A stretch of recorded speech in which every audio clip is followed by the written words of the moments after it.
Peace. I'm Frank and welcome to the One Black Perch Publishing Channel, a space for writers to explore the craft of writing together, share resources, and where we make announcements for things like our submission dates for our literary journal, book releases, and products in our shop. In another video, I shared 10 of the 40 books that I'm going to be reading this year. All 10 of those are on the craft of writing or editing. But in this video, I'm going to share 10 of the books that I'm reading this year that are related to something that I'm either writing about or a project or something I'm working on. Starting with Will to Change by Bell Hooks, Men, Masculinity, and Love. Bell Hooks was a world-renowned cultural critic, teacher, feminist theorist, author of more than 20 books before she passed at the end of 2021. She had an impact on readers of multiple generations because she was so prolific and thoughtful in her critiques of the different things that systems that breed conflict in our day-to-day lives. But several years ago, when I was working in education, I was looking for documentaries and interviews or talks on social issues to spark discussion with some young middle schoolers that I was working with.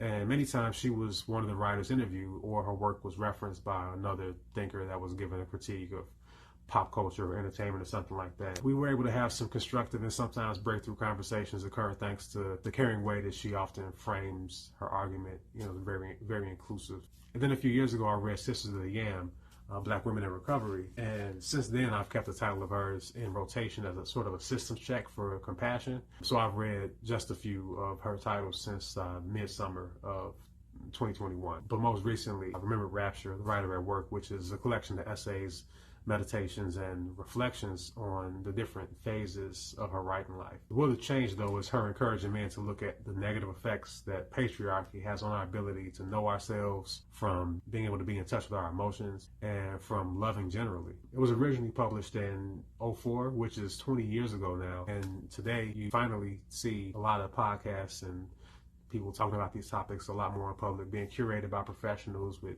backgrounds in various disciplines that contribute to the conversation, good things happening. A lot of voices, and you can sort through and see what's fruitful for you or not, but talking versus not talking is like a no-brainer. Revelations of Divine Love by Julia of Norwich. She is a Christian mystic from the 1400s. She lived in permanent seclusion in a cell, essentially. They call them quarters, but they were connected to the St. Julian Church in Norwich. This is a collection of revelations of visions that she was inspired to write regarding the nature of God's divine love. She had gotten sick around the age 30, and this is the 1300s in the Middle Ages, so it was assumed that if you got sick, you were probably going to die. So the church sent someone over to administer last rites, and the next day she experienced 16 visions and started recovering from her illness. I came across this title because it was referenced in the Book of Joy by the Dalai Lama and the late Archbishop Desmond Tutu. And in that book, they put forward these 8 pillars of joy, these 8 characteristics that contribute to joy, and one of them is acceptance. And that's where Archbishop Desmond Tutu quotes her. Yeah, I'm not versed in literature on the phenomena of personal revelations. So, him just mentioning her and this being the only title that is attached to her name definitely piqued my curiosity. No Future Without Forgiveness by Archbishop Desmond Tutu. He was a Nobel Peace Prize winner and was also called by Nelson Mandela to be the first chairman of the Truth and Reconciliation Commission of South Africa, which was tasked with leading the process of healing post-apartheid South Africa without any vengeance or vitriol. Forgiveness is another one of those pillars in the Book of Joy that I mentioned. And he makes the case that true reconciliation can't be achieved by denying the past, and attempts to show readers how to move forward with honesty and compassion and to build a newer and more humane world. But before buying this, I read the Book of Forgiveness that he and his daughter, Tutu, wrote together, that shares their forgiveness research practices and the impact that forgiveness practices can have on our physical, mental, and spiritual health. Chicago's Historic Hyde Park by Susan O'Connor Davis. Susan O'Connor Davis is an independent scholar and founding member of the Kenwood Improvement Association, served on the board of the Smart Museum of Art at the University of Chicago. This is primarily an architectural biography or history of Hyde Park, including the urban renewal of the 40s, 50s, and 60s. But I got this partly out of sheer curiosity about the neighborhood of my youth, and one of the categories on my reading list is design. So I'm no student of design. I just find some of the language in critical design theory useful as a writer. I'm thinking about designing narratives, story arcs, characters, collections, but also because reading about a place can help you think about how you shape settings in your stories, add depth, or provide another layer or context to your stories. Next is You Owe You by Dr. Eric Thomas, one of the world's best known motivational speakers, providing inspiration to millions of people. He's consulted with universities, professional sports teams. It's basically a wake-up call to like own your life, rewrite your life script using his different philosophies and secrets to success, including understanding yourself more deeply and accepting that you may have to give up something good for something great. See how acceptance comes up again? I remember first seeing E.T. a bunch of years back on YouTube. This is after he'd already gone viral for a talk he gave at a school assembly. But at the time I was working for another school, and I just appreciated him and his team for airing a motivational podcast every Monday, almost like a trainer's corner between rounds. You know, teachers and other professionals probably needed that purpose-driven, direct, loving talk too. But anyway, I just wanted to pay that back with some interest on the inspiration I borrowed. Shout out to E.T.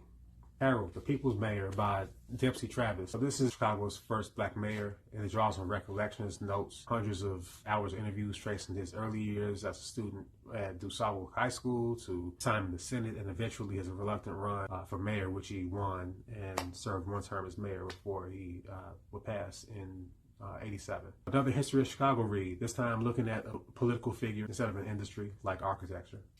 Anti-Fragile, Things That Gain from Disorder by Nassim Taleb. He's a distinguished professor of risk engineering at NYU's Polytechnic Institute. His main subject is decision-making under opacity. He's a best-selling author of Black Swan, where he tries to remind us that highly improbable or unpredictable events underlie a lot about our world. But in Anti-Fragile, he discusses some things that like to grow from volatility and chaos, while others don't. He defines anti-fragile as being beyond resilient, that resilience resists, it remains the same through volatility and chaos, while anti-fragility, it gets better. A lot of the chapters have titles that are provocative, like the anti-fragility of riots, the cat in the washing machine, and how to lose arguments. I bought this with design in mind too, and what anti-fragility might have to offer if you're looking to redesign an industry like publishing, or observing the state of literature broadly, or building a publishing company. Black Scare, Red Scare, Theorizing Capitalist Racism in the United States by Charisse burden-stelly. Charisse burden-stelly is a critical Black studies scholar of political theory, political economy, intellectual history, and political sociology. I think that's all of them. And she's an associate professor at Wayne State University of African American Studies. And in Black Scare, Red Scare, she analyzes and narrates the relationship between the U.S. government's fear of Black nationalism and its fear of communism in the early 1900s, and then the anti-Black, anti-communist ideologies that are still at work that oppose each Blackness and communism. I came across her book while looking for a talk by another author, and they were actually being interviewed together. So after the talk, I bought the book. Really simple. And that book was Tip of the Spear: Black Radicalism, Prison Repression, and the Long Attica Revolt by Orisanmi Burton.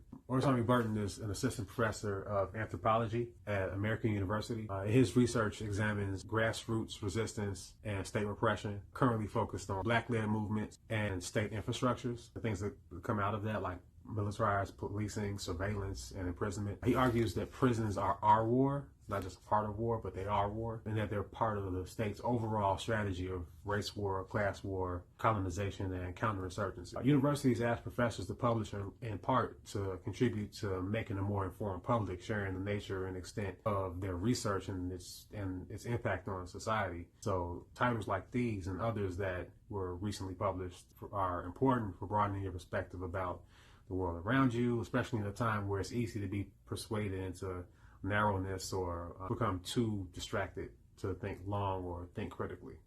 Dream Work for Growth and Healing, a guided dream journal by Dr. Catherine Lawson. Dr. Catherine Lawson is a doctor of mind-body medicine with a specialization in integrative mental health. Her book is a step-by-step guide with techniques to help you remember your dreams and interpret them, and teaches you the universal symbolism of dreaming.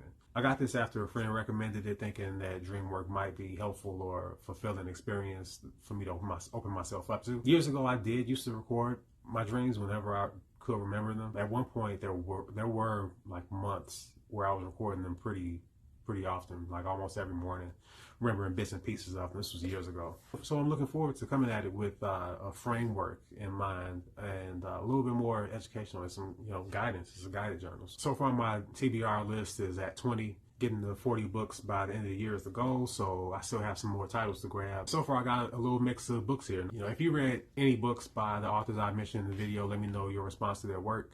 And a couple things soon to come, discussing books by editors about developing your book idea. Some of the cover art inspiration for our literary journal. I'm going to be sharing a couple things on that. And other things that are important to stay informed of if you're a writer these days, like how a large publishing company is expected to respond to and incorporate AI into their operation and its effect on publishing.